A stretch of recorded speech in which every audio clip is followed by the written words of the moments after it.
نبينا محمد وعلى آله وصحبه أجمعين ولا حول ولا قوة إلا بالله العلي العظيم أما بعد اللهم فقهنا وفقه أهلنا وقربة لنا في ديننا اللهم أخرجنا من ظلمات الوهم وأكرمنا بنور الفهم وافتح علينا بمعرفة العلم وسهل أخلاقنا بالحلم وجعلنا مما يستمعون القول فيتبعون أحسنه آمين. Alhamdulillah kita berjumpa lagi pada bulan ini. Bulan kemarin apa sih yang dikaji? Masail Syid ya, tentang 6 Syawal. Sekarang sebagaimana seperti biasa, bulan ini kita bahas satu risalah lagi tentang Al-Udhiyah. Tentang Udhiyah. Kitab yang kita baca pada bulan ini adalah Tuhfatus Saniyah fi Syarhi Mandhumah Al-Jauharah Al-Aliyah fi Ahkamil Udhiyah. An-Nazim ya yang membuat ini mandumahnya Syekh Ali Ismail Al-Qudaimi. Beliau pernah di Sudan. Ada yang pernah ketemu Syekh Qudaimi di sini? Udah ketemu berarti tua antum. Lama di Sudan. Alhamdulillah Syekh Ali Qudaimi sempat anak ketemu beberapa. Dan ini juga mandumah dibuat waktu di Sudan. Mandumah Jauharah Al-Aliyah ini dibuatnya waktu di Sudan. Jadi beliau ini ada kalangan siapa ya? Ada ulama Yaman gitu membuat risalah tentang Udhiyah. Syekh siapa lupa namanya. Kemudian dibuat mandumah sama Syekh Ali Al-Qudaimi. Kemudian disyarah oleh Syekh Muhammad Awad Rubaihan Al-Tarimi. Ini disyarahnya namanya Tuhfatus Saniyah. Soalnya kita baca ya, yang penting kita baru pertama kali ya, ini kita baca mandumah biasanya nasar terus. Karena kita sebagaimana kita ketahui ada namanya nasar, ada namanya apa? An-Nazam. Nasar itu yang kita baca sebelum-sebelumnya. Model-model apa namanya? Ya biasa, kitab seperti biasa. Gitu kan? Kalau mandumah seperti ini, nazam, bait. Nah, ini baru pertama kali. Yang penting untuk memahami bait itu pertama kita harus tahu artinya pelafat itu. Kemudian kita pahami maksudnya.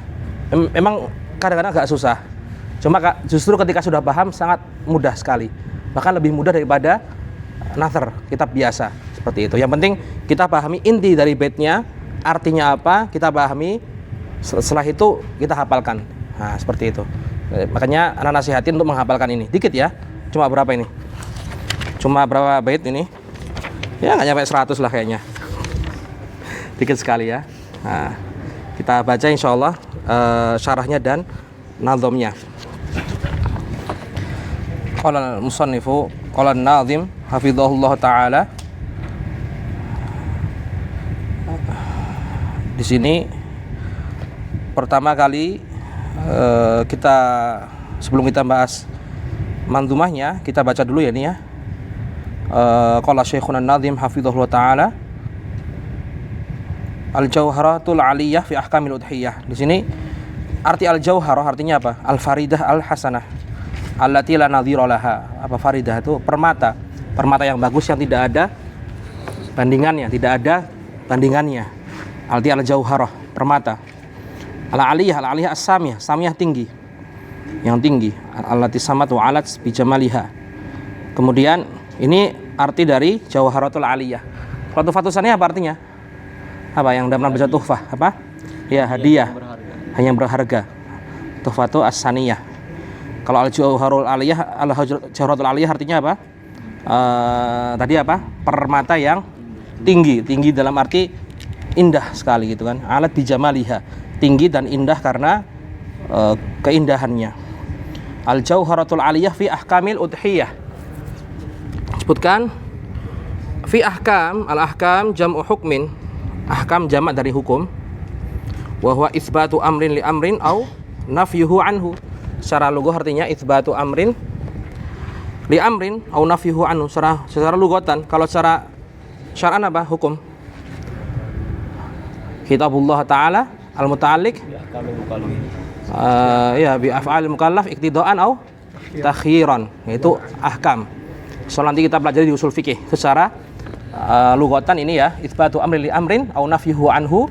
Secara bahasa, secara syar'i, secara istilah kitabullah ta'ala al-muta'alliq bi af'al mukallafin iktidaan atau takhiran, seperti itu. Kalamu rabbi in ta'allaqa bima yasihu fi'lan lil mukallafi lama bihaitsu innahu bihi mukallafu fa hadza bil hukmi ladaihim yu'rafu. Itu nanti kita pelajari di usul fikih. Insyaallah nanti ya, setelah Al-Jawahir Ats-Tsaminah nanti kita insyaallah belajar usul fikih. Seperti itu. Karena memang ulama berbeda pendapat, mana lah belajar usul dulu atau belajar fikih dulu. Nah, itu berbeda pendapat ulama zaman sekarang atau zaman dulu juga berbeda. Dan kita pakai apa yang ulama seperti Syekh Abdullah Salam Syuair yang mengatakan belajar fikih dulu baru belajar usul. Adapun ulama mutaqaddimin yang mengatakan belajar usul dulu baru belajar fikih, maksudnya usulnya adalah termasuk usuluddin gitu. Jadi lebih tepatnya memang belajar fikih dulu, satu bab, satu kitab sempurna, baru kita belajar usul fikih. Seperti itu. Fi ahkam al-jawharatul aliyah fi ahkam al-udhiyah. Al-udhiyah mushtaqah minan dhuhwah ya. Sumiyat di awali zamani fi'liha wa huwa duha. Jadi sumiyat tasmiyatan bis zaman. Dalam beberapa istilah syariat itu ada yang dinamakan sesuai dengan zamannya. Contohnya udhiyah. Udhiyah dinamakan karena dari apa? Dhuhwah, diambil dari kata duha. Karena apa? Yudzbahu fid duha. Karena awal waqti udhiyah kapan? Ketika duha. Jadi dinamakan udhiyah. Kenapa? Karena disembelih di waktu duha. Seperti itu. Karena banyak sekali dalam istilah syariat ya, dalam istilah syar'i itu sesuatu diambil namanya dari waktunya. Contohnya apa yang lain tuh? Selain itu udhiyah apa? Salat duhur. Kenapa dinamakan duhur? Karena dilaksanakan di waktu adz-dzahirah, pertengahan siang. Atau dilaksanakan apa? Awwalu sholatin dzaharat fil Islam. Ini nama sholat duhur itu sesuai dengan zamannya. Banyak sekali ya yang dinamakan dengan nama waktunya. Nah, udhiyah ini dinamakan udhiyah karena apa? Disembelihnya ketika waktu duha. Itu dinamakan udhiyah. Wa fiha lughat. Dan banyak bahasanya, istilahnya penyebutannya selain udhiyah banyak sekali. Dhammu hamziha wa kasruhu wa tasdidu ya'iha wa takhfifuha. Dhammu hamziha wa kasruhu. Berarti ada dua ya. Wa tasdidu ya'iha wa takhfifuha. Berarti ada 4 berarti di sini. Pertama dhammu hamziha berarti apa? Al-udhiyah. Al-udhiyah. Kemudian al-udhiyah, kemudian idhiyah. Udhiyah, idhiyah wa kasruhu, idhiyah. Wa tasdidu ya'iha. Berarti udhiyah, idhiyah, udhiyah, idhiyah. Nah, itu ada 4 sudah berarti. Dari sini diambil ada 4 sudah. Ada 4 bahasa. Artinya semua sama. Bisa udhiyah, idhiyah, udhiyah, idhiyah. Nah, itu ada 4 secara bahasa. Baru 4. Wa jam'uha adhahin. Adhahin atau adhahi. Adhahin atau adhahi. Atau adhahun. Adhahin ya. Kenapa? Aslinya al-adhahi ada ya-nya, tapi karena di sini apa namanya? Tangkir. Jadikan apa? Kasrah. Wa nawinil munakkarul manqusa fi raf'ihi wa jarrihi khususa. Aslinya al-adhahi, tapi karena apa namanya? Nakirah, jadinya adhahin. Tapi kalau ada alif lamnya, ta'rif berarti al-adhahi. Jadi jamak dari 4 tadi, udhiyah, idhiyah, udhiyah, idhiyah, jamaknya apa? Adhahin. Jamaknya itu baru 4. Kemudian wa yuqalu dhahiyah bi fathi dhadiha. Kemudian apa? Berarti ini tambah 2 lagi ya. Berarti bisa dhahiyah dan bisa dihiyah. Wa jam'uha dhahaya. Berapa sudah berarti? 6. Udhiyah, idhiyah, udhiyah, idhiyah, terus dhahiyah sama dhihiyah. Wa yuqalu aidzan idha bikasri hamziha. 2 lagi berarti idha sama udha, jamaknya udhan, adhan. Seperti itu. Banyak sekali ya. Berapa berarti? 8. Secara bahasa ada 8 dan semuanya sama aja ya. Semuanya artinya sama. Tadi itu. Dan secara apa? Wahia mayudbahu minan na'ami taqarruban ilallahi ta'ala min yaumil 'idi ila akhiri ayyamit tasyrik. Nah, ini secara syariatnya, secara istilahnya artinya apa? Mayudbahu, sesuatu yang disembelih. Minan na'ami, dari hewan ternak. Taqarruban ilallahi ta'ala, taqarruban sebagai sarana mendekatkan diri pada Allah. Min yaumil idi, dari hari Id, atau min ba'di fi'li sholatil Id, min ba'di sholatil Idi ila akhir ayamit tasyrik, sampai akhir hari tasyrik. Paham ya dari sini, dari ta'rifnya? Jadi apa? Mayudbahu minan na'ami taqarruban ilallahi ta'ala min yaumil idi ila akhir ayamit tasyrik, ini namanya udhiyah. Seperti itu. Ini secara lugatan, secara syara'an. Kemudian kita akan masuk ke dalam mandumahnya. Qala Syekhuna hafizahullah, hukmul udhiyah. Sekarang kita akan masuk ke hukumnya. Hukum udhiyah. Sebelum kita masuk ke hukum udhiyah dulu, kita akan bahas tentang al-aslu fi masyru'iyatiha. Apa al-aslu artinya? Dalilnya. Dalil dari masyru'iyatihanya. Disyariatkannya udhiyah. Sebelum kita masuk apa hukum udhiyah, kita harus tahu bahwa udhiyah itu masyru'. Udhiyah itu memang ada dalam syariat Islam. Dari mana dalilnya? Dari Alkitab was sunnah wal ijma'. Amal kitabu, adapun dari Quran, dalilnya adalah fasholli li rabbika wanhar, ai shallil id wanhar an-nusuk. Ini dalilnya dari Quran tentang disyariatkannya udhiyah.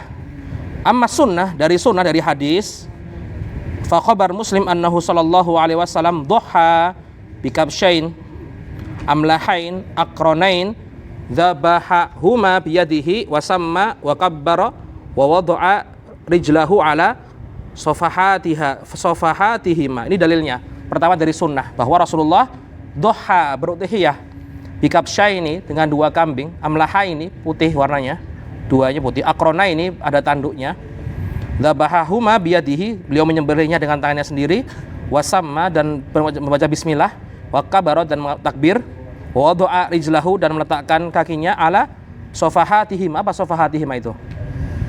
Apa ya? Ya, pipinya. Ini dalil pertama, hadis pertama. Hadis yang kedua, khabarut Tirmidzi wal Hakim an Aisyah radhiyallahu anha anna Nabi sallallahu alaihi wasallam qala ma amila ibnu Adam yauman nahri min amalin ahabba ila Allah taala min iraqatid dam. Innaha la ta'ti yaumal qiyamah bi quruniha wa adlafiha wa innad dam la yaqa'u minallahi bimakanin qabla ay yaqa'a minal ard fatibu biha nafsan. Fatibu biha nafsan, ya. Ini tentang dalil udhiyah yang kedua. Yang pertama ini namanya sunnah fi'liyah. Jadi hadisnya menjelaskan Rasulullah berudhiyah, namanya sunnah fi'liyah. Jadi Rasulullah berudhiyah. Para sahabat yang meriwayatkannya, namanya sunnah fi'liyah. Kemudian yang kedua sunnah qauliyah, karena Rasulullah bilang sendiri, ma amila ibnu Adam min yauman nahri min amalin ahabba ilallahi ta'ala min iraqatid dam. Ini namanya sunnah qauliyah. Dan sunnah qauliyah dilalahnya itu lebih kuat daripada sunnah fi'liyah. Maksudnya apa? Ketika Rasulullah itu berbicara, itu lebih kuat daripada ketika Rasulullah melakukan dalam segi pandangan usul fikih. Jadi misalnya ada hadis Rasulullah mengatakan sendiri, misalnya sholatul laili mathna mathna, sholat malam 2-2, ya kan? Itu Rasulullah mengatakan sendiri. Di hadis yang lain, Sayyidah Aisyah melihat Rasulullah sholat dalam satu malam 11 rakaat. Yang tadi apa? Sunnah qauliyah. Yang sekarang apa? Sunnah fi'liyah. Maka sunnah qauliyah itu dilalahnya lebih kuat daripada sunnah fi'liyah. Maka dari itu para ulama mengatakan sholat malam tidak ada batasannya, bebas. Yang penting 2-2, nggak ada batasannya. Mau berapa rakaat pun boleh. Mau 20 boleh, mau 36 boleh, mau 40 boleh. Adapun apa yang dilakukan Rasulullah SAW sebatas 8 rakaat tambah 3, 11, itu lebih lemah daripada apa yang dikatakan Rasulullah sendiri, sholatul laili mathna mathna. Seperti itu. Jadi sunnah qauliyah itu lebih kuat daripada sunnah fi'liyah. Ini dalam usul fikih juga, biar antum nggak kaget nanti belajar usul fikih. Wal qauli wal fi'li wal fi'lil hasar takriruhu kadhil haditsu wal khabar. Jadi dalalah fi'liyah itu lebih lemah daripada dalalah qauliyah. Ini dalil kedua, ya. Kemudian dalil yang ketiga, qala al-Khatib Asy-Syarbini wa dzakara ar-Rafi'i wa Ibnu Rif'ah hadits addimu dhahayakum fa innaha 'ala sirati matayakum. Ini bagus sekali artinya. Addimu dhahayakum. Apa artinya? Agungkanlah hewan-hewan udhiyah kalian. Fa innaha, sesungguhnya hewan-hewan tadi 'ala sirati, nanti di hari di sirat, di jembatan, matayakum, tunggangan kalian. Kalau antum udhiyahnya kambing kecil harganya 1 juta rupiah, ya nanti naik itu. Apa ya? Sampainya lama. Sampainya lama. Ya kalau aneh nggak kuat, kambingnya kasihan. Tapi hadisnya apa? Hadisnya dhaif ya. Lakin qala Ibnu Shalah innahu ghairu tsabit. Tapi ini dalil juga, maksudnya walaupun nggak sahih. Ya syawahid aja. Penguat. Yang pertama sahih, yang kedua awal hadis sahih. Seperti itu ya. Kemudian dalil ijma' aktsar min wahid minal ahli ilm. Disebutkan Ibnu Qudamah, kemudian Hafidz Ibnu Hajar wa ghairuhuma, banyak sekali ya. Ijma' bahwa udhiyah itu ada, masyru' dari syariat apa? Emang ada dalam syariat Islam. Ini dari segi masyru'iyah. Bedakan ya hukum sama masyru'iyah. Masyru'iyah ini apa istilahnya? Dalam bahasa Indonesianya apa? Disyariatkannya. Memang udhiyah itu ada dalam Islam, ada. Ini dalil pensyariatannya. Adapun hukumnya ini baru dibaca setelah ini. Faslun hukmul udhiyah.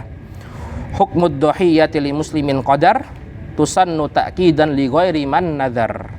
Hukmud dhuhiyyati, hukum udhiyah, li muslimin qadar, bagi seorang muslim yang qadar, mampu. Tusannu ta'kidan, disunahkan, ta'kidan muakkadah, ditekankan, li ghairi man nadhar, bagi yang tidak bernazar. Nah ini hukumnya udhiyah dalam mazhab Syafi'i, hukumnya adalah sunnah muakkadah. Hukmud dhuhiyyah, hukum udhiyah li muslimin qadar tusannu ta'kidan, hukumnya sunnah muakkadah. Fa qaulu syekhina hukmud dhuhiyyah li muslimin qadar tusannu ta'kidan bayanu annaha sunnah muakkadah lil muslim al qadir. Ini syarat yang kedua apa?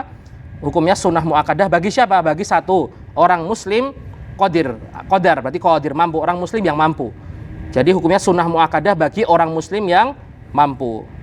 Wa dalilu dzalikal ati, dan dalilnya apa? Dalilnya bahwa kurban itu sunnah, karena ada beberapa mazhab yang mengatakan udhiyah itu wajib.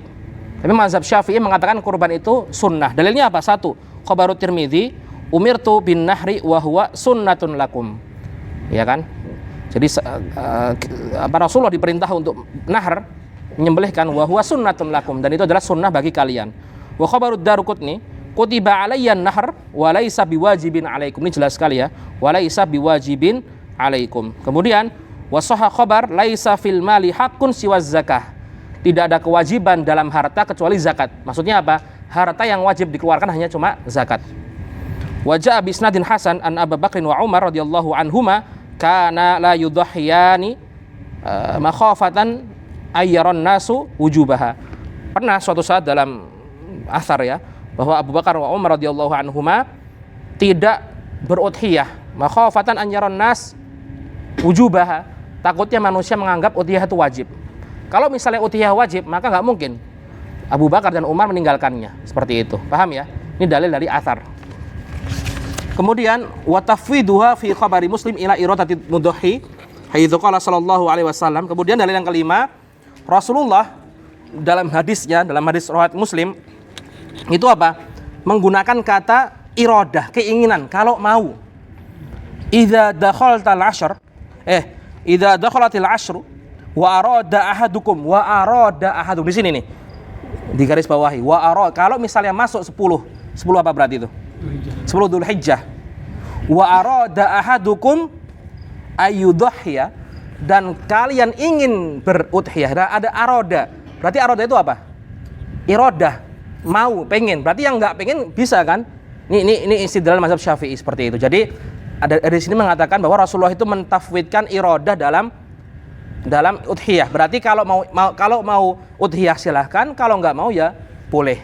Tapi hadis ini istidlal ini kurang kuat kata sebagian ulama dalam khusus masalah ini ya. Karena apa?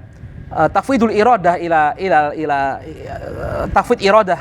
Maksudnya ketika Rasulullah mengatakan iradah idza aradtum mengatakan itu bukan wajib, itu lemah. Karena dalam salat, dalam Al-Qur'an idza kuntum ilas shalah. Idza kuntum itu apa takdirnya? Idza aradtum. Idza kuntum ilas sholati faghsilu. Padahal takdirnya gimana? Idza aradtum ilas sholati faghsilu. Kan kuntum, kalau kalian belum sholat, kan kuntum, berarti kan kalian salah sholat, padahal belum sholat. Berarti apa? Takdirnya idza aradtum ilas sholati faghsilu. Maka ini istilahnya kurang kuat. Tapi yang kuat yang pertama tadi. Apa namanya? Umirtu alayya bin nahar wa huwa sunnatun lakum, seperti itu. Tapi yang 5 ini enggak apa-apa, tambahan. Ini hadis tentang bahwa udhiyah itu hukumnya sunnah. Wa tusannu apa tadi? Hukmul dhuhiyyati li muslimin qadar tusannu ta'kidan li ghairi man nadhar. Kemudian di sini disebutkan bagi siapa sunnah muakkadah? Bagi dua saja. Li muslimin bagi seorang muslim qadar, mampu. Bagi seorang kafir nggak wajib ya udhiyah. Dan kalau udhiyah sah apa nggak orang kafir? Kalau dia nyembelih kambing misalnya. Misalnya kemarin kan siapa yang di Jakarta itu beli sapi? Ahok ya. Beli sapi kan, itu sah nggak kira-kira udhiyahnya? Ya nggak sah gitu kan. Ya, jadinya apa ya? Jadinya biasa aja tuh, daging biasa, sembelihan biasa.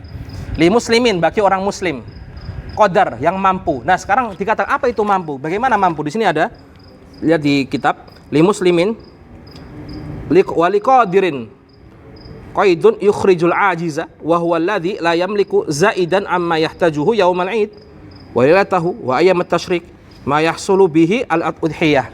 Jadi dikatakan orang yang mampu itu ketika dia punya uang lebih untuk beli hewan udhiyah dan kelebihannya itu masih ada sisa untuk hidup hari Id malamnya dan 3 hari tasyrik.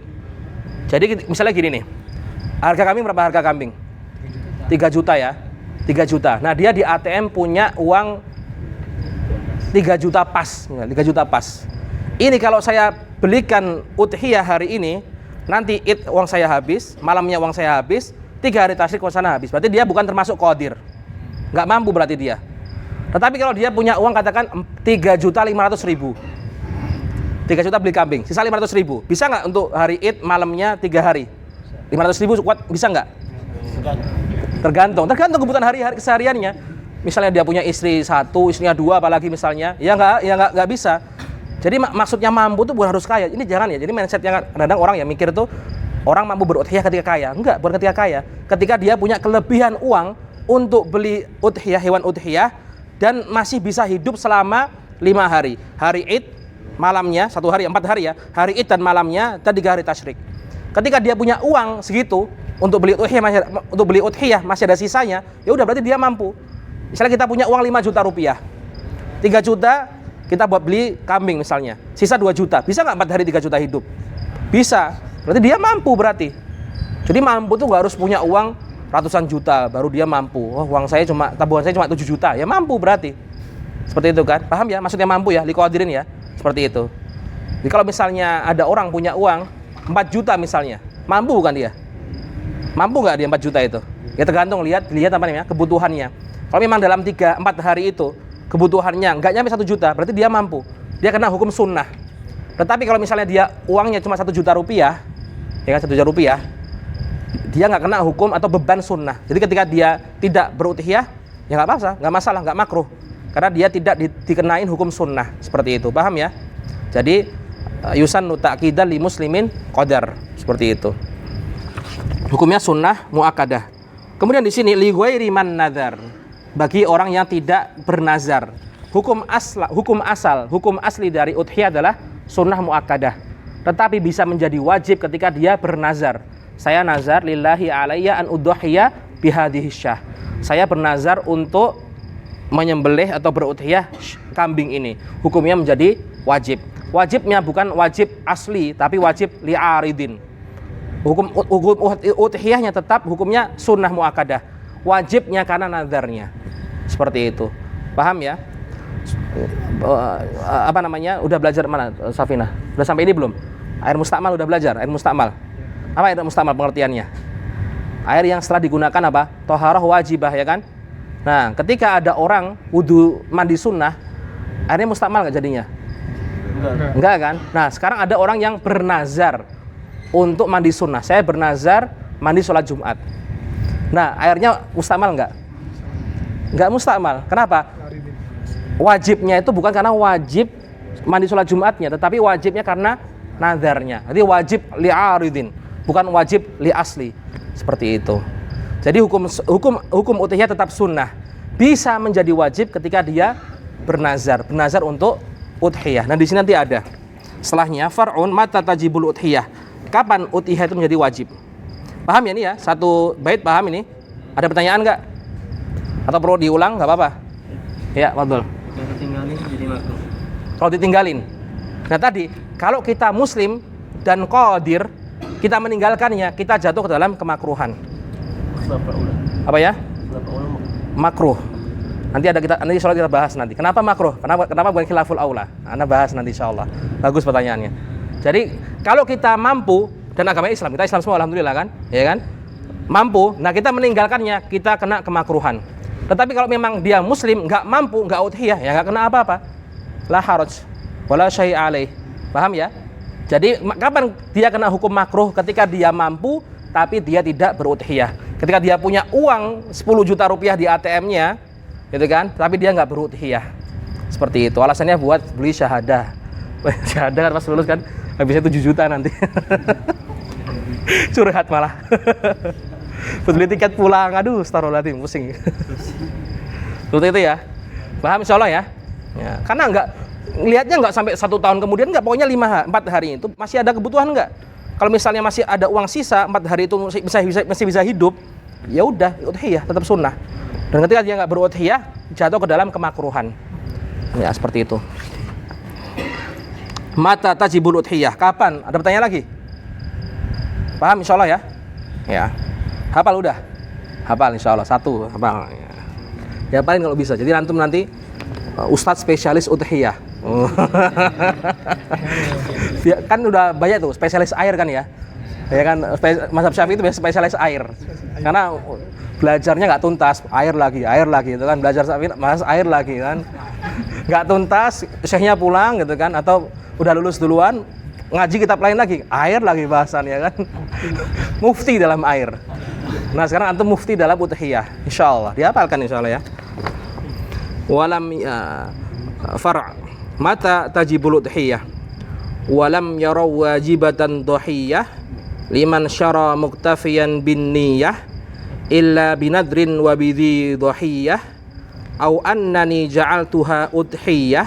Ini diharokatin dulu ya. Illa idza ma qasadal ikhbara fa hukmuha an wajibin tawara wa ba'duhum ma aujabu fil 'ami idh annahu lam yadri bil kalami an ahli baitin sunnatun kifayah wa tarkuha karraha wa tarkaha karraha dzuddirayah. Karena ini maf'ul muqaddam berarti ya. Wa tarkaha karraha dzuddirayah. Udah ya. Sekarang kita bahas satu persatu. Walam yarau wajibatan dhiyah. Walam yarau, dan ulama Syafi'iyah tidak memandang wajibatan dhiyah. Ulama Syafi'iyah, fuqaha Syafi'iyah tidak berpendapat bahwa udhiyah itu wajib, tetapi apa? Sunnah. Walam yarau, dan tidak beranggapan. Siapa yang tidak beranggapan? Fuqaha Syafi'iyah. Jadi fuqaha Syafi'iyah tidak memandang wajibatan dhiyah, bahwa udhiyah itu wajib, tetapi sunnah. Liman syara muktafiyan bin niyah. Dan ketika orang itu apa? Liman syara muktafiyan bin niyah. Ketika membeli, liman bagi seseorang, syara ishtara membeli. Kemudian apa? Muktafiyan bin niyah. Ketika membeli udhiyah, membeli kambing, membeli sapi, dia cuma niat aja dalam hati, saya niat beli kambing ini untuk udhiyah. Nah, itu tetap hukumnya sunnah muakkadah. Dia tetap hukumnya sunnah muakkadah. Jadi misalnya anak mau beli kambing nih, dah beli aja, saya beli ya, dah 2 juta selesai. Nggak ngomong apa-apa, dalam hatinya aja nih, dalam hatinya dia bilang ini kambing saya jadikan udhiyah. Dalam hati ya. Muktafiyan itu cuma bin niyah. Ketika beli liman syara, ketika dia membeli udhiyah, membeli hewan udhiyah, muktafiyan bin niyah, cuma berniat dalam hati. Dah, belinya diam aja. Maksudnya beli ya pakai ada akadnya ya, sigoh ijab qabul, saya beli ini kambing 3 juta rupiah, dah. Tapi dalam hatinya dia mengatakan ini kambing saya jadikan udhiyah. Itu hukumnya masih sunnah muakkadah. Karena dia nggak bilang apa-apa. Nah, tetapi ketika dia illa binadrin wa bidhi dhiyah. Ketika dia bernazar, nazar itu harus diucapkan ya. Bernazar, saya lillahi alayya an udhiyah bihadhihi syah. Saya bernazar untuk udhiyah dengan kambing ini. Jadi wajib hukumnya. Illa berarti wajib. Berarti ya wajibatan kan. Illa kecuali dia apa? Illa binadrin, ketika bernazar. Ketika bernazar maka hukumnya wajib. Au bidhi dhiyah, atau ketika membeli dia langsung dhi dhiyah, mentakyinnya. Hadhihi dhiyah. Ini kambing ini saya jadikan udhiyah. Saya jadikan hewan kurban. Itu langsung hukumnya wajib jadinya. Kalau dia ngomong. Kalau cuma beli diam-diam aja, saya beli kambingnya 3 juta, oke. Enggak ada masalah. Itu hukumnya nanti udhiyahnya sunnah. Tetapi ketika dia ngomong, saya bernazar untuk kurban dengan hewan ini. atau saya jadikan kambing ini, ditakyin kambingnya, ditunjuk, ini kambing saya beli, saya jadikan dhuhiyah, saya jadikan hewan kurban, maka hukumnya menjadi kurban yang wajib. Atau juga au annani ja'altuha udhiyah, atau saya menjadikan kambing ini ja'altuha, menjadikan hewan udhiyah tadi udhiyah. Dia ada 3 ya yang menyebabkan wajib. Pertama apa? Nazar. Kedua apa? Mentakyin. Ini kambing saya jadikan udhiyah. Takyin itu bisa hadhihi dhuhiyah au annani ja'altuha udhiyah. 3 ini menjadikan kambing kita hukumnya menjadi udhiyah yang wajib. Dalilnya ilahnya mazhab Syafi'i adalah seperti menazar dengan nazar sedekah bil ain. Jadi misalnya kita punya ini air an-nahar. Ini nanti saya sedekahkan. Itu bi mujarradi kalam, dia ngomong seperti itu.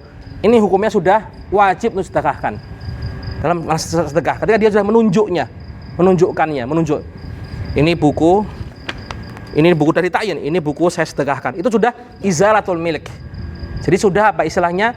Dia sudah barang itu wajib disedekahkan. Enggak tahu kapan, pokoknya jadi wajib. Karena itu dalam tasadduk ta'yinus shadaqah. Jadi zawalul milik bita'yin. Itu dalilnya mazhab Syafi'i. Ketika kita mentakyin, menunjuk suatu barang dan bilang akan akad tabaruk dengan barang ini, maka itu langsung jadi apa? Wajib hukumnya. Jadi kalau misalnya antum beli kambing, hati-hati. Ini kambing siapa? Ini kambing buat udhiyah ini. Udah wajib. Nah, nanti ada konsekuensinya nanti ya. Ketika udhiyah wajib itu apa? Yang beli nggak boleh makan. Salah satunya yang beli nggak boleh makan. 100% harus ditasarrufkan kepada fuqara. Itu konsekuensi korban wajib. Adapun korban sunnah, udhiyah yang sunnah itu nggak masalah kita makan. Sunnahnya sepertiga. Kalau kita makan semua, sisain sedikit satu plastik buat fakir miskin boleh. Asal nanti ada insya Allah kita bahas nanti ya. Yang penting apa? Dibagikannya nggak ada minimal. Kadar minimalnya urfan, bebas. Mau ngasih sekilo, setengah kilo, yang penting ada sebagian dibagikan. Adapun selainnya buat kita semua nggak masalah. Itu kalau korban sunnah. Kalau korbannya wajib, kita nggak boleh makan satu suap pun nggak boleh. Kuahnya aja. Kuahnya kalau ada sepihan dagingnya nggak boleh. Ya, waduh. Kalau ditanya sih sama penjualnya, ini untuk korbannya Pak, ya, Pak. Atau yang kedua, pas kita nganterin hewan kurban ke masjid lah. Iya. Pak, ini kurban saya. Ada nih di sebelah ini nih. Di sebelah ini ada nanti. Nah, lihat mandumahnya, nggak usah saranya, mandumahnya aja dulu. Illa idza ma qasadal ikhbara, kecuali dia niatnya, kecuali idza ma qasada, misalnya dia meniatkannya al ikhbara, mengabarin orang, ikhbar, memberi kabar. Fa hukmuha an wajibin tawaro. Hukumnya yang aslinya wajib tawaro, nanti yakhtafi, tawaro itu yakhtafi, jadi samar, maksudnya ada khilaf nanti. Jadi kalau misalnya niatnya ikhbar, memberitahu orang lain, itu kambing siapa mas, itu kan? Oh ini kambing saya buat udhiyah. Niatnya apa? Niatnya ta'yin atau ikhbar, memberi kabar orang lain. Kalau niatnya ikhbar, ada khilaf nanti di sini. Paham ya maksudnya niat ikhbar ya? Ikhbar itu memberi kabar orang lain. Coba lihat di syarah. Ini illa idza ma qasadal ikhbara fa hukmuha an wajibin tawar ay man qala hadhihi udhiyah au ja'altuha udhiyah qasidan al ikhbar fa hukmul wujubi yatawara ay yakhtafi wa hadha alladhi qarrarahu syekh fi an-nadhmi min annahu la tajibul udhiyah fi haqqi man qasadal ikhbar wa huwa ma afta bihi Said Umar al-Basri wa ma la ilahi Ibnu Qasim. Nah, kata Said Umar Basri dan Ibnu Qasim, kalau niatnya ikhbar, memberitahu orang lain, itu nggak masalah, nggak jadi korban wajib. Ditanya, ini kambing buat apa? Oh ini kambing buat jadikan udhiyah. Oh ini kambing saya buat udhiyah. Ikhbar, memberi kabar, memberi apa istilahnya, informasi sama orang lain, itu nggak jadi korban wajib. Tetapi katanya, lakin alladhi i'tamadahu Ibnu Hajar wa Ramli wa huwal wujub wa in qasadal ikhbar. Kata Ibnu Hajar dan Ramli, beliau mengatakan tetap wajib walaupun niatnya ikhbar. Seperti itu. Enak yang mana berarti? Yang Said Al-Basri dan Ibnu Qasim. Udah. Yang penting kita ikhbar aja gitu kan. Ikhbar aja. Ini kambing buat udhiyah. Niatnya ikhbar, enggak ada masalah. Kemudian yang di udhiyah wa ja'altuha udhiyatan. Iya. Itu ada azamnya atau gimana? Enggak ada. Pokoknya ketika bimujarradil ngomong itu sharih. Walaupun dia ngomong tanpa niat, jatuh tetap dalam main-main. Karena itu sharih. Dilatul lafaz itu sharih. Enggak ada kinayah lagi. Makanya ketika dia ngomong, ya enggak, saya enggak niat ngomong. Niat saya bukan itu, enggak bisa. Karena sharih, jelas ngomongnya ja'altuha udhiyah atau ja'altuha dhahiyah. Seperti itu kata ulama Syafi'iyah. Karena sorry, kalamnya sorry. Kecuali masih ada kinayah, tergantung niat nanti. Misalnya ngomongnya, ini nanti saya jadikan kambing, ini nanti saya taruh di lapangan misalnya. Maksudnya taruh di lapangan itu. Ya kan, maksudnya tempat penyembelihannya di lapangan misalnya kan. Nah, dia ngomong ini kambing nanti besok saya bawa ke lapangan. Itu belum tentu, itu tergantung niatnya. Kenapa? Karena belum jelas. Maksudnya apa? Mau saya taruh ke lapangan apa mau di buat main bola, buat makan rumput, kan masih ada ihtimal kan, masih ada kemungkinan yang lain. Tapi kalau dia jelas-jelas mengatakan ini nanti saya jadikan hewan udhiyah, maka jadi korban wajib nanti. Maksudnya kenapa sih? Maksudnya korban wajib apa? Ada konsekuensinya. Ketika hewannya korbannya wajib, tadi itu kita nggak boleh makan satu suap pun. 2, harus dibagikan sama fakir miskin semuanya. Itu salah satunya itu, keduanya itu. Kemudian 3, harus dilaksanakan di waktu Idul Adha. Saat Idul Adha atau hari tasyrik, nggak boleh dikodok di luar waktu, nggak boleh. Salah satunya seperti itu. Itu konsekuensi dari korban wajib. Kalau minta sama yang kita kasih, minta sama yang kita kasih, maksudnya? Minta. Oh, nggak boleh, karena statusnya dagingnya itu kita nggak boleh makan, walaupun berubah pindah-pindah nggak boleh. Seperti itu, dijual ya nggak boleh, dan memang dijual nggak boleh ya semuanya ya, seperti itu. Itu konsekuensi korban wajib. Kalau korban sunnah kita makan semuanya boleh, sisanya 1 kilo, nggak apa-apa. Gitu. Disembelihnya juga bisa qadha dan lain-lain. Korban sunnah lebih ringan. Nah, wa ba'duhum ma aujabu fil 'ami id annahu lam yadri bil kalami. Wa ba'duhum, sebagian ulama Syafi'iyah, ma aujabu fil 'ami, tidak mewajibkan permasalahan ini terhadap al-'ami, orang awam. Id annahu lam yadri bil kalami, dia enggak tahu konsekuensi apa yang dia bicarakan. Orang awam selamat dah. Selamat karena dia enggak tahu konsekuensi dia ngomong tuh apa, enggak tahu. Tapi kalau kita tahu, nah bahaya di sini. Seperti itu kan. Ini katanya siapa? Ini katanya pendapatnya siapa?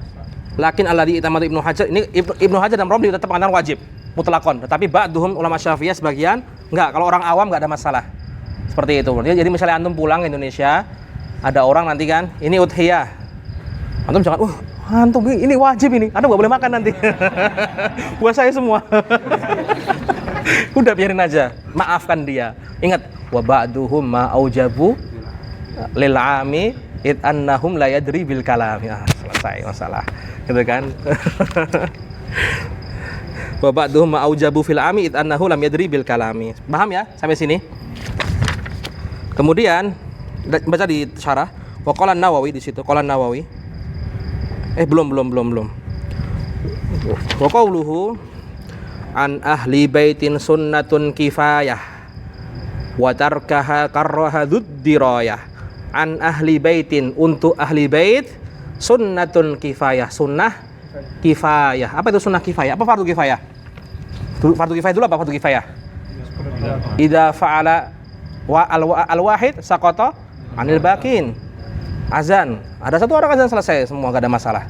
Apalagi sholat jenazah, ada yang sholat jenazah, yang lain gak berdosa. Sunnah kifayah sama. Ketika ada satu orang dalam ahlul bait, dalam satu rumah yang udhiyah, maka yang lain tidak jatuh ke dalam kemakruhan. Kalau fardu kifayah apa? Ketika ada satu orang yang melakukan, yang lain tidak berdosa. Karena wajib kan? Fardu kifayah. Berarti kalau nggak melakukan apa? Dosa. Tapi ada satu orang melakukan fardu kifayah, yang lain nggak jadi dosa. Yang lain nggak jadi dosa. Tapi dapat pahala nggak yang lain? Ya enggak. Ada orang sholat jenazah, satu kampung, ada yang sholat. Yang satu kampung yang lain nggak dosa, karena sudah ada yang mewakili sholatnya. Tetapi yang nggak sholat dapat pahala nggak? Enggak. Sama, sunnah kifayah. Satu rumah, 4 keluarga misalnya. Ada 4 orang, bapak, ibu, anak. Misalnya ya. Anaknya ya misalnya gitu misalnya. yang udhiyah bapaknya aja. Yang lain nanti ibunya tadi, yang lain dan anaknya itu gugur kesunahannya. Dia nggak jatuh ke dalam dia tidak jatuh dalam kemakruhan karena sudah ada satu dalam ahlul baitnya, keluarganya yang berudhiyah. Paham nggak di sini? Sunnah kifayah. Seperti itu ya. Jadi ketika satu orang rumah sudah berkurban, yang lain tidak kena kemakruhannya. Tetapi kalau satu rumah semuanya satu pun nggak ada yang berkurban, ya kena kemakruhan semua, kena hukum makruh semua. Seperti itu. Tetapi pertanyaannya, dapat pahala nggak yang nggak berkorban? Misalnya yang berkorban cuma bapaknya tadi, istri yang lain dapat pahala nggak berkorban? Nggak dapat pahala. Karena dapat pahala ya suaminya aja, yang berkorban aja. Tetapi apa? Nggak dapat pahala, tapi jatuh dalam selamat dari makruh. Paham nggak? Selamat dari makruh tapi tetap nggak dapat pahala. Seperti itu aja. Jadi paham di sini ya? Tidak terjatuh dalam kemakruhan, tetapi tetap tidak mendapatkan pahala. Seperti itu. Namanya sunnah kifayah. Nah, kita pahami dulu ahlul bait di sini ya. Wa qauluhu an ahli baitin wal muradu bi ahlil bait aqaribuhur rijal wan nisa. Kerabatnya baik laki-laki maupun perempuan. Wa yuhtamalu ayyurada bihim ma yajma'u nafaqatun munfiqin wahid walau tabarruan. Wa hadzan ihtimalani dzakarahuma Ibnu Hajar fit Tuhfah. Nah, jadi ada dua kemungkinan. Pertama adalah aqaribuhur rijal wan nisa. Maksudnya ahlul bait adalah satu kerabat kita. Misalnya ada kerabat kita misalnya satu rumah. Pertama kerabat aqaribuhur rijal wan nisa. Yang kedua adalah maizma'uhum nafaqatum munfiqin wahid walau tabarruan. Seperti itu. Dan ini dalam satu rumah ya. Dan ini satu rumah. Jadi dalam satu rumah ada 7 kerabat semuanya. Ada bapak, ibu, om, paman, nenek, kakek, satu. Semua aqarib. Satu rumah itu ada satu yang berkorban. Maka misalnya bapaknya suami misalnya. Ya bapaknya itu berkorban, maka jatuhlah hukum makruh pada yang lain. Itu kalau misalnya aqaribuhur rijal wan nisa. Atau bahkan walaupun enggak ada hubungan kerabat tetapi majma'uhum nafaqatun munfiqin wahid walau tabarruan. Di situ ada bapak, ibu, suami, istri, pembantu, budak dan lain-lain. Ketika satu orang berkorban, maka jatuh sama yang lain. Kenapa? Yang menafkahi satu orang. Jadi ahlul bait itu ada 2 makna kata Ibnu Hajar. Satu kerabat dalam satu rumah yang isinya kerabat. Jadi misalnya ada bukan kerabat. Di situ ada orang lain, orang asing, ngekos misalnya. Ngekos. Dia misalnya keluarga ini udhiyah. Dia nggak ikut, ya dia tetap nggak udhiyah, tetap kena makruh. Karena yang dimaksud ahlul bait adalah aqaribuhur rijal wan nisa, cuma kerabat.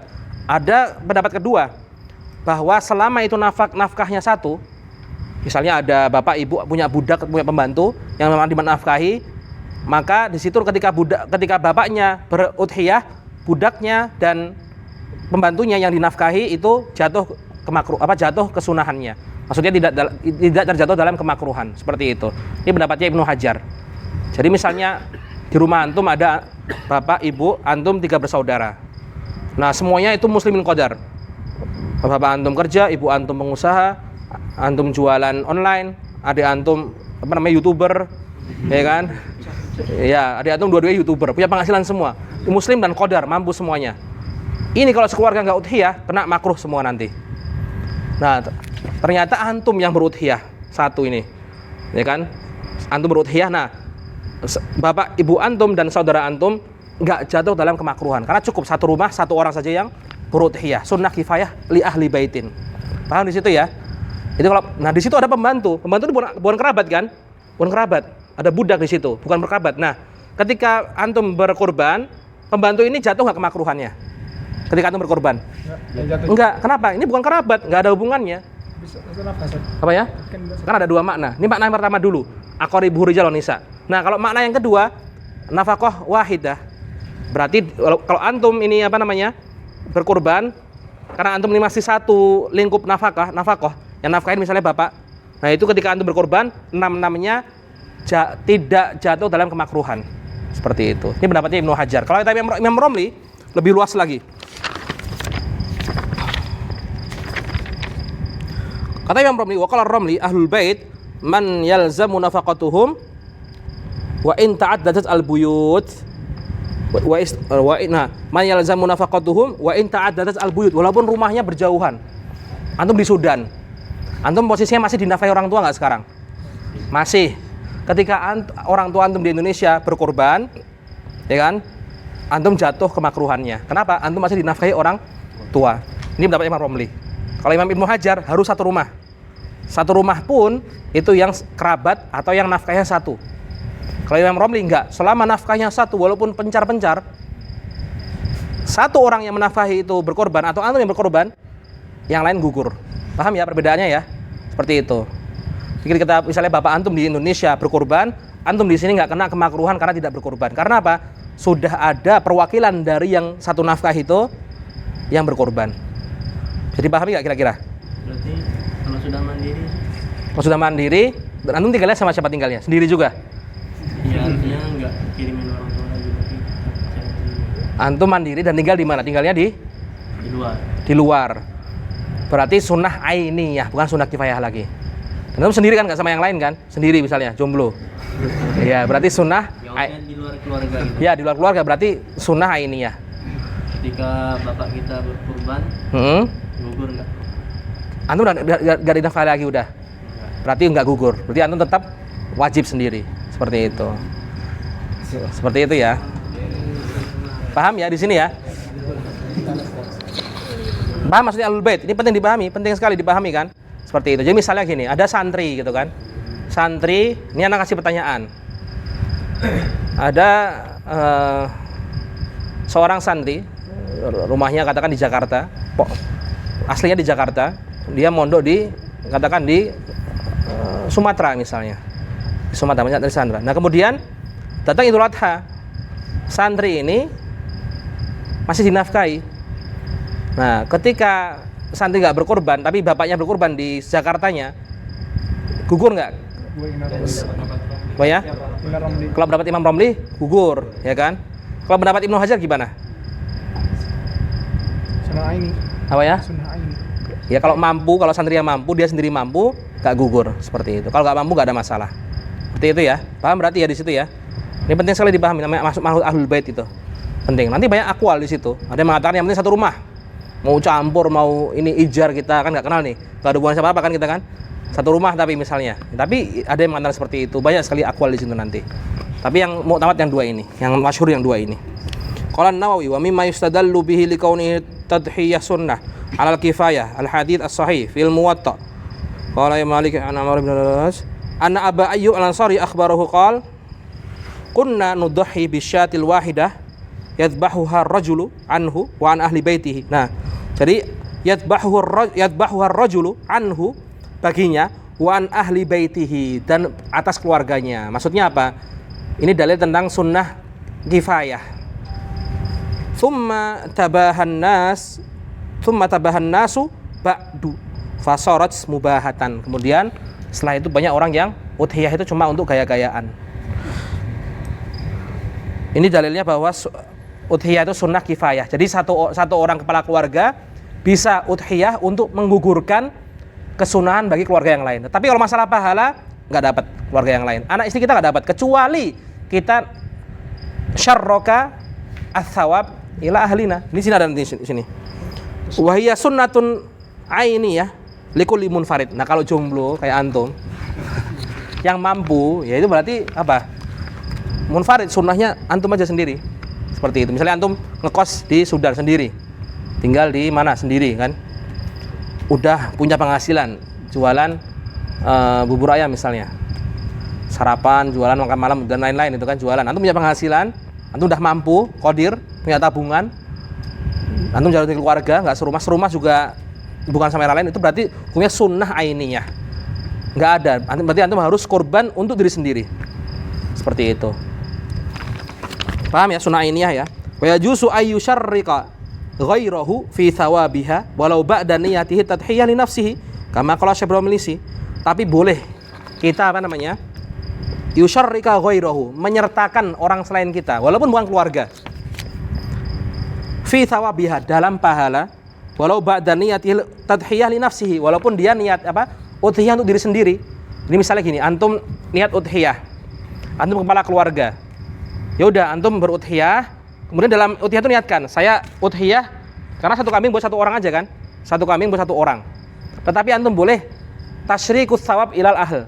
Saya meniatkan ini korban atas nama saya. Atas namanya saya, diri sendiri. Karena kambing nggak boleh, untuk orang banyak nggak boleh. Atas namanya saya, tetapi pahalanya saya niatkan untuk semua keluarga saya, itu boleh. Paham di situ ya? Ini solusi kayak di sekolah-sekolah zaman sekarang di Indonesia. Kan sekolah negeri ya, nah. Itu kayak gitu, patungan buat korban, patungan buat korban. Satu orang 15.000, satu sekolah satu sapi. Itu nggak ada itu. Kecuali kita patungan, kumpulkan satu orang, semua sepakat, ya kan? Siapa ya satu orang ini kepala sekolah misalnya? Nah, apa? Ya satpam misalnya gitu kan, atau yang jualan soto di sekolah gitu. Nah, kita semua sepakat. Kita dapat 2 pahala, walaupun bukan pahala udhiyah. Pertama pahala kita at-ta'awun alal bir, membantu orang lain untuk udhiyah.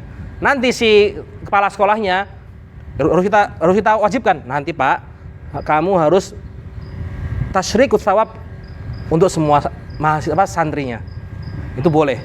Jadi nanti saya korban atas nama 7 santri, boleh 7 siswa. Misalnya 7 siswa favoritnya. Nah, tapi lainnya disertakan juga. Yang lainnya siswa-siswa yang ikut patungan saya sertakan pahalanya. Tetapi atas namanya tetap 7 orang. Paham ya? Atas nama itu cuma 1 orang. Atas nama itu maksud niat. 1 kambing 1 orang. 1 sapi 7 orang. Itu udah nggak boleh lebih. Nggak boleh lebih. Kalau kurang boleh, kalau nggak boleh lebih. Adapun tasyrikut thawab boleh. Jadi saya misalnya beli 1 kambing, saya sertakan semua mahasiswa Sudan dalam pahala. Boleh. Boleh. Boleh, itu boleh. Nggak ada masalah. Yang penting ini 1 kambing atas nama saya. Saya sertakan untuk seluruh, itu boleh dalam mazhab Syafi'i, boleh. Paham di situ ya? Itu namanya tasyrikut thawab. Jadi kan sama tasyrikun niyah. Tasyrikun niyah nggak ada di situ. Kecuali dalam sapi boleh 7. Kambing nggak boleh. Tapi kalau tasyrikut thawab boleh. Fi thawab sama tasyriku fi thawab sama tasyrik fi niyah. Lakin i'tamad Ibnu Hajar anna tasyrika jaizun lil mayyit dunal hayy qiyasan ala shadaqah. Tetapi kata Ibnu Hajar, tasyrik pahala itu hanya boleh untuk orang yang sudah meninggal. Adapun orang yang masih hidup nggak boleh. Kata Ibnu Hajar. Wa i'tamad ar-Ramli wal Khatib jawaza dzalika mutlaqan. Tapi kata Ibnu Hajar, Ar-Ramli dan Al-Khatib Syirbini boleh kalau masih hidup. Jadi bisa antum udhiyah, saya udhiyah kambing atas nama saya sendiri, tetapi saya sertakan Ustaz Rosyad, misalnya ngarep ya. Dalam pahalanya itu boleh. Saya sertakan pahalanya untuk keluarga saya juga, itu boleh. Ya. Misalkan pahala itu kan 10. Ya.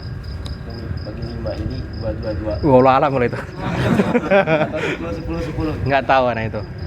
Kalau itu mungkin Allah bisa ngasih sempurna, wallah alam kan. Yang nggak boleh itu ada namanya dalam ada namanya masalah at-tasyrik. Ini kan at-tasyrik fin niyah sama at-tasyrik fit thawab. Ada masalah nanti tasyrikun niyah, bukan tasyrik fin niyah tapi tasyrikun niyah. Ketika kita beramal, niatnya bercabang. Niatnya bercabang. Misalnya saya belajar ilmu syar'i, khalisan lillahi ta'ala, wali asy-syahadah, walil wadhifah, wali zaujah misalnya. Itu nanti berkurang pahalanya. Kama tamadhi Syekh Taqiyuddin. Tapi ada yang mengatakan bahkan enggak sah sama sekali. Tapi yang muktamad insyaallah tetap sah, tasyrik tapi berkurang kadarnya. Ibaratnya kita beramal kalau untuk Allah saja itu 1/1, 1 jadinya sempurna. Tapi kalau 1/7 berkurang. Itu kalau menyertakan niat pada yang bukan bukan tujuan yang benar. Tetapi kalau masalah ini itu bukan seperti itu. Insyaallah mungkin semuanya dapat semuanya. Itu hanya Allah yang tahu nanti. Tapi kalau tasyrikun niyah tadi saya belajar ilmu agama, 1 untuk jangan kebodohan, 2 untuk ini, 3 untuk syahadah, 4 untuk wadhifah kerjaan, 5 untuk istri misalnya. Itu berkurang. 4 biar terkenal, 5 biar punya pengikut. Biar ya itu nanti berkurang terus nanti. 1/70 mungkin nanti. Karena saking niatnya campur-campur gitu dan bukan karena Allah. Tetapi kalau niatnya baik semua, berlipat ganda nanti. Saya niat belajar karena nyari ridho Allah, menghilangkan kebodohan, menyebarkan sunnah, kemudian apa dan lain-lain, itu nambah seperti itu. Ada pertanyaan? Ya. Mustahil Syafi'iyah Istabahad itu istilahnya ya nggak setuju dengan kata itu, pendapat itu. Ya. Yang terlalu jauh ini, seperti itu. Ya. Jadi Ibnu Hajar nggak setuju dengan perkataan Romli seperti itu. Atau dalam arti nggak setuju itu mungkin ya nggak sepakat dengan ini seperti itu. Allah. Itu azan itu. Sunnah kifayah ya. Seperti fardu kifayah. Bedanya kalau fardu kifayah ketika nggak melakukan semua maka dosa semuanya. Nah kalau sunnah kifayah nggak melakukan semuanya kejatuh dalam kemakruhan. Seperti itu. Dan ada satu orang yang melakukannya maka satu ini bisa menggugurkan kemakruhan pada yang lain. Seperti fardu kifayah, persis seperti fardu kifayah. Seperti itu sunnah kifayah. Kemudian ya.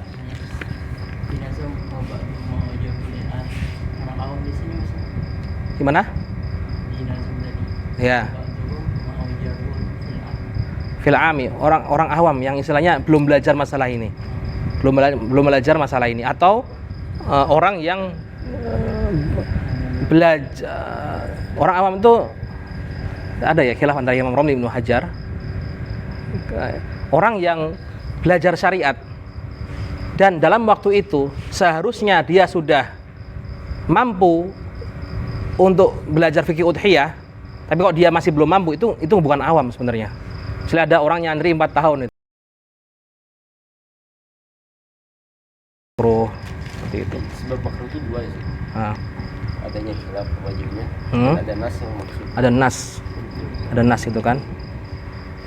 Ada nas yang nahyun maksudun di situ. Ya. Aula ma'al khususi aula faida, ada khusus. Khilafal aula wa karahatan khuda. Ada nas khusus tahrimnya, tetapi tahrimnya nggak bersifat jazm, seperti itu aja. Berarti kita kena makruhnya padahal muktamadnya boleh. Gimana? Berarti kita kena makruh. Kalau nggak berkorban makruh. Enggak Yang apa? yakut aja. Yakut. Iya makruh kalau kita buat ini gelas dari yakut. Padahal muktamadnya boleh. Karena ya jadi khilaf. Karena dalam ini ulama menunjukkan wajaza antustamala awani wa in takun min anfasil ayani. Wa in itu ada isyarah ilal khilaf di situ. Lebih baik dihindari. Kalau nekat makruh, minimal makruh. Seperti itu. Niat zakat mawasi sama kurban. Nanti ada insyaallah. Setelah ini. Nah, ada di sini ada semua. Ya. Terkait yang kewajiban kurban. Nah. Misalnya kita udah bisa mandiri, tapi Ya. masih dapat gaji dari ortu itu gimana? Kita sebenarnya sudah mandiri, tapi masih dapat jajan dari ortu. Tapi ortu masih tetap ngasih.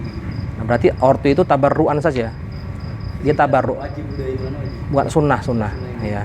Sunnah. Karena orang tua itu tabarruan saja seperti di situ. Dia nafkahnya bukan nafkah wajib, tetapi nafkah tabarruan. Kata Ibnu Hajar, nafkah tabarruan itu yuk tabar. Misal kita sudah mandiri, orang tua masih tetap ngasih nafkah. Itu tetap yajri alaihi hukum ahlul bait. Seperti itu. Karena nafkahnya tabarru, walaupun nafkah tabarru, dan nafkah wajibah dan nafkah tabarru. Seperti itu. Ada pertanyaan lagi? Kalau nggak ada, kita naktafi bihadzal qadar. Kalau ada pertanyaan besoknya lagi ya. Ini udah mepet dan mau sholat. Subhanakallahumma wa bihamdika asyhadu an la ilaha illa anta nastaghfiruka wa atubu ilaik.